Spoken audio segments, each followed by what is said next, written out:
guys, it's Kim here. If you're new to this channel, be sure to subscribe down below, and the full recipe will also be down below in the description box. Today we'll be making a seafood boil, which is basically a seafood party. Crabs were on sale the other day, so I decided to finally do this recipe that I've been wanting to do. A boil is basically just gathering up all the seafood, potatoes, and corn, and boiling it all together, and you get a pot full of yumminess. The only real prep work I did was probably chopping a couple of potatoes and sausages. We're going to cut these red potatoes and sausages, and we're going to cut them into pieces.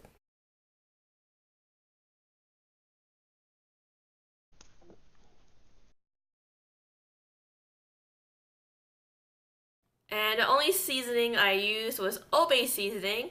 My boyfriend told me about this seasoning. I never really heard about it before because I live under a rock or something.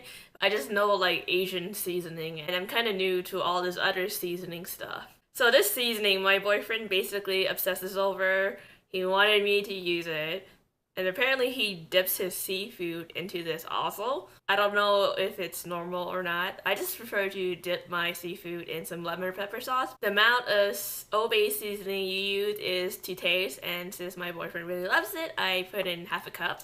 But you could add in a tablespoon or two. It's to taste. And you just want this huge pot of water to boil for about 10 minutes before you start adding in any ingredients. And I kind of foolishly just dumped in the potatoes at first, and as you hear in this clip, it wasn't a good idea. So I did it the long and boring way and kind of ladled in the potatoes very carefully after that. I think I was a little traumatized by the potato incident, so I kind of carefully tried to roll in my sausages. You cook the potatoes and sausages for about 10 minutes.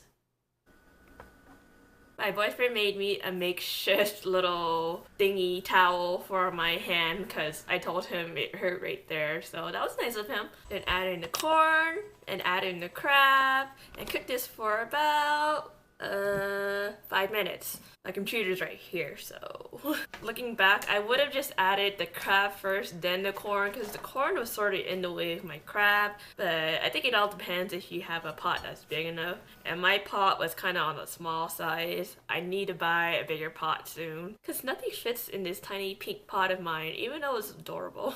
And once that's done cooking, add in the shrimp and cook this for 3 to 4 more minutes.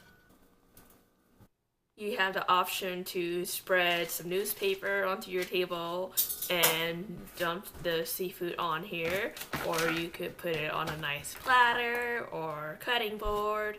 Also, remember to drain everything once it's done cooking, or else it'll continue cooking and it will get all mushy. Not that it happened to me or anything. I wish someone warned me when that happened to me, because my potatoes became mushy. But I should know better. But be sure to drain everything once you're done, or else everything will be mushy. I remember when I was younger, I used to get seafood by the beach or pier or something, and my family, we would bring bags of cold rice and lemon and pepper so we can make a lemon pepper sauce.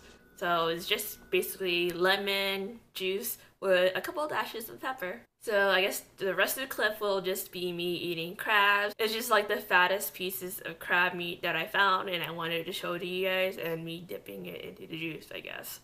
Thank you for watching this video. Please like, comment, and subscribe. Be sure to watch my previous video, and if you can't find a recipe, it's on this whole video. It's on the description, and it's on my blog.